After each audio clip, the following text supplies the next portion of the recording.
Hola, mi nombre es Francisco Javier Alcántara Nájera y empezaremos a hablar un poco sobre el intestino. Empezaremos con unas generalidades. El intestino delgado se extiende desde el píloro hasta la unión del ciego con el colon.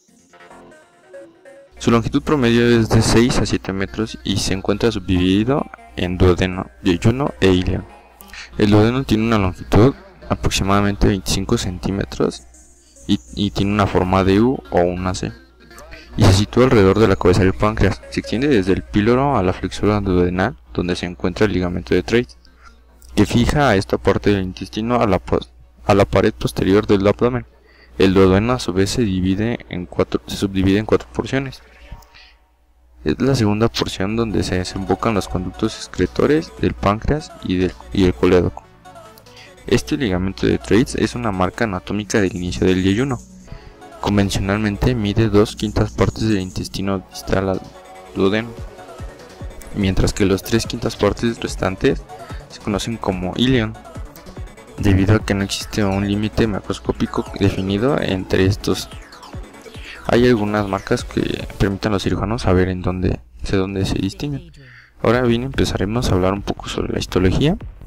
Recordemos que están conformadas por unas capas: la mucosa, submucosa, muscular y una serosa. Empezaremos por la mucosa, que está conformada por un epitelio, una lámina propia y una muscular de la mucosa. Empecemos con el epitelio. El epitelio de la mucosa remeda en escala pequeña a los pliegues circulares que se proyectan hacia la superficie intestinal para luego hundirse de nuevo conformando proyecciones a manera de dedos llamadas vellosidades. En este caso, la médula de las vellosidades es la lámina propia. Las vellosidades son responsables del área de superficie de la mucosa intestinal. La superficie de las vellosidades está tapizada por una sola hilera de células epiteliales de diversos tipos.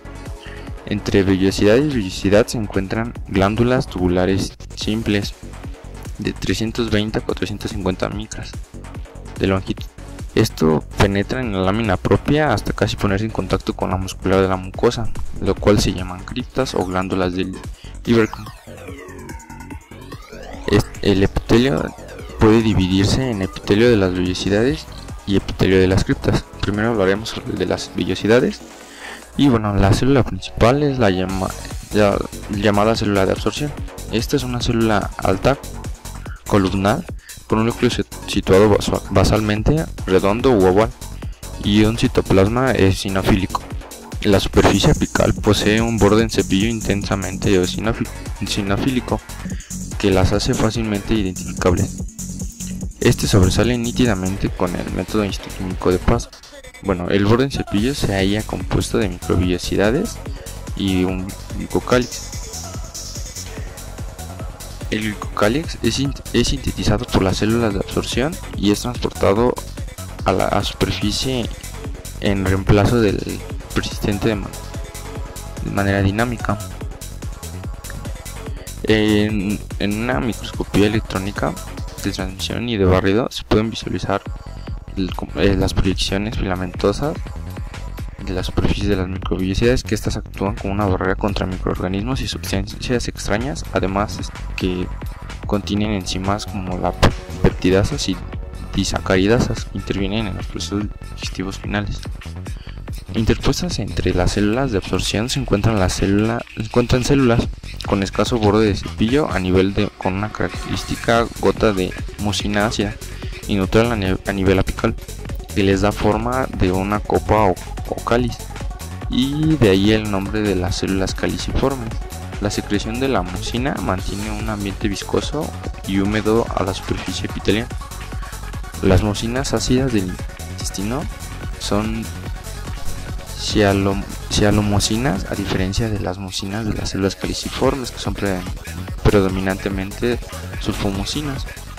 El número de células endócrinas se hallan entre las células epiteliales de las vellosidades, las cuales son más abundantes en las criptas.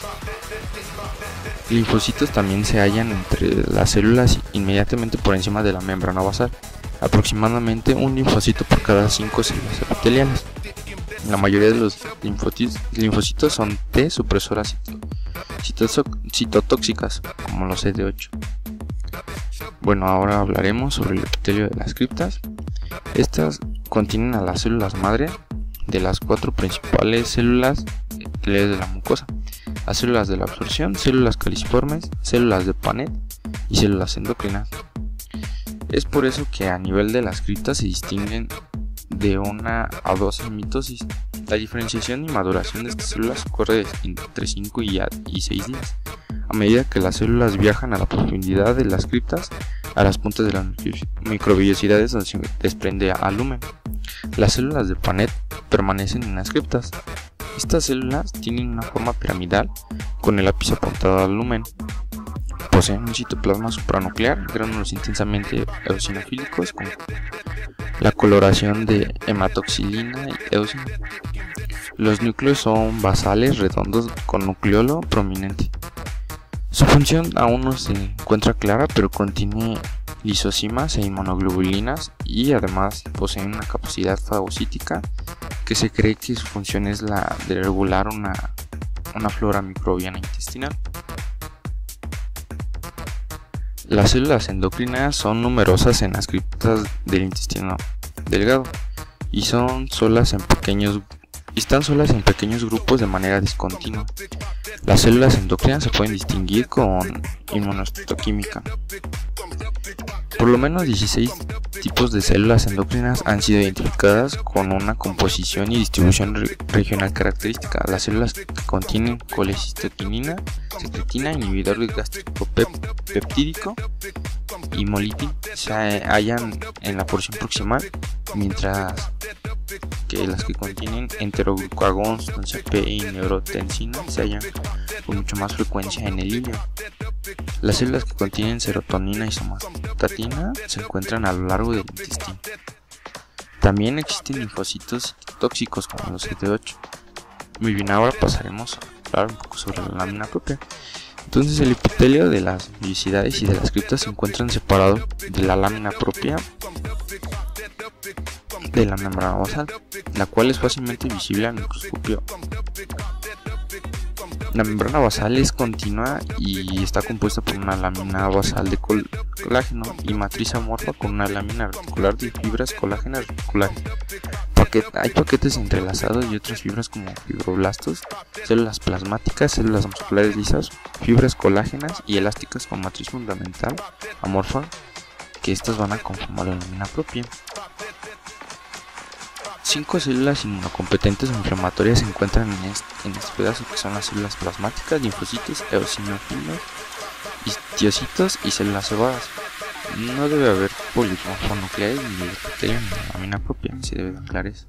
Las células más abundantes son las plasmáticas, las cuales contienen en su mayoría IgA. De los linfocitos T, los más frecuentes son los ayudadores e inductores, los CD4. Hay agrupaciones de linfocitos usualmente por encima de la muscular de la mucosa y agrupaciones más densas con formación de folículos linfoideos con o sin centros germinativos. Se mueven más frecuente a medida que nos alejamos del estómago. Algunos acúmulos linfoides pueden llegar a la membrana de la mucosa. Los histiocitos son conocidos también como macrófagos. Se localizan cercanos a las puntas de las vellosidades y están regulando la función de los linfocitos T, preparando el antígeno. Los eosinófilos son células fácilmente distinguibles y su número varía en numerosas cantidades, desafortunadamente igual su función todavía no es conocida. Y las células cebadas son relativamente numerosas en comparación con otros órganos y su número disminuye a medida que nos acercamos hacia el colon. Ahora hablaremos sobre la muscular de la mucosa. Esta es una banda continua de tejido muscular liso y fibras elásticas. El tejido muscular está compuesto de una banda circular interna y una banda longitudinal externa. Pequeñas bandas de estas se extienden por la lámina propia hacia las vellosidades, y la ausencia de la muscular de la mucosa puede producir un artefacto en la evaluación de las vellosidades, ya que esta es su principal sostén. Está compuesto por fibras colágenas y elásticas, y las células que están en este tejido, en este nivel, son histiocitos, linfocitos, células plasmáticas, células cebadas y además de tejido adiposo.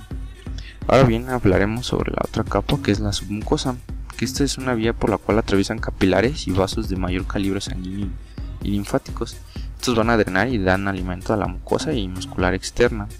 La inervación de los intestinos está dado por un componente extrínseco y otro intrínseco. Este último está dado por agrupaciones de neuronas que conforman en la submucosa el plexo de Meissner y el plexo mientérico de Auerbach, que está en la muscular externa, como se verá después. Los plexos contienen algunas neuronas sensoriales que reciben información de terminales nerviosas cerca del epitelio de las villosidades, y en la muscular externa sobre la composición del contenido intestinal, como son los quimiorreceptores, y el grado de expansión de la pared intestinal como mecanorreceptores. Bueno, ahora hablaremos sobre la capa muscular, que esta posee dos bandas musculares distintas dispuestas perpendicularmente entre sí, la interna que se dispone de manera circular y la externa que se dispone longitudinalmente.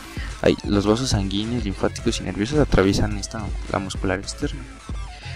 La cantidad de tejido fibroso a este nivel es muy escaso y si es pronunciado refleja la patología como isquemia o esclerodermia e infección por micobacterias. El plexo mentérico de Auerbach reside en esta parte, justo entre las dos bandas de la muscular externa, similar al plexo submucoso, con la diferencia que posee más ganglios, neuronas y se trata de un plexo más compacto, lo que hace más fácilmente ser visualizado. Ahora diremos algo sobre la serosa, que se trata de un satélite que cubre una banda de tejido conectivo suelto que contiene algunos vasos sanguíneos y nerviosos.